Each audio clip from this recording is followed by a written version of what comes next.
I think the discussion that we had today with Rahul Gandhi sir is most fruitful.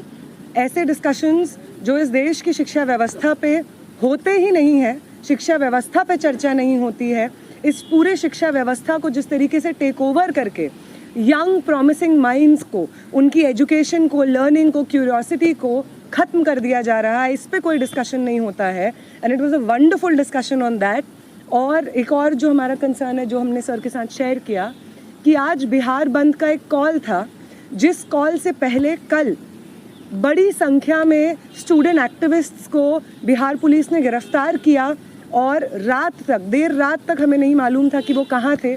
साथी दीपांकर, साथी सबा, साथी संदीप सौरभ, साथी परवेज, साथी दिव्यम, साथी नौशाद, ये तमाम स्टूडेंट्स 40 और स्टूडेंट्स के साथ में बिहार पुलिस ने अपने कस्टडी में लिए हैं. और वो गायब हैं सिर्फ इसलिए क्योंकि वो चाह रहे थे कि बिहार में शिक्षा व्यवस्था का जो हाल है वो दुरुस्त हो, वो बेहतर हो. लेकिन बिहार में भी भाजपा की जो डबल इंजन की सरकार है, उसने वही रवैया अपनाया है जो दिल्ली में हम देखते हैं, बाकी राज्यों में देखते हैं.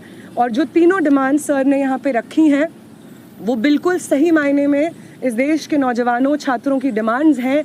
No step back on Dharmendra Pradhan's resignation. No change in ministry. No bill against paper leak is going to satisfy the demand कि धर्मेंद्र replace the demand कि धर्मेंद्र प्रधान का इस्तीफा होना चाहिए. कोई भी अकाउंटेबिलिटी 20 तारीख की जो हिंसा हुई है उस पे कमिश्नर ऑफ पुलिस को भी, होम मिनिस्टर को भी लेनी होगी. इस पे कोई डिस्कशन, कोई भी ऊपर नीचे हमें एक्सेप्टेबल नहीं है. और तीसरा और सबसे इम्पॉर्टेंट डिमांड कि वो प्रधानमंत्री जिनके रहते हुए हमारी शिक्षा व्यवस्था आज ढहने की कगार पे पहुंच गई है, और उस शिक्षा व्यवस्था को दुरुस्त करने के लिए जब हम लोग प्रोटेस्ट करते हैं, प्रदर्शन करते हैं, तो हमारे ऊपर बर्बर लाठीचार्ज होता है. उस प्रधानमंत्री को इस देश के नौजवानों और छात्रों से माफ़ी मांगनी होगी. ये तीनों डिमांड्स रेज करने के लिए बहुत बहुत शुक्रिया सर. ये सारी डिमांड्स इस देश के नौजवानों की, छात्रों की डिमांड्स हैं. आपका बहुत शुक्रिया.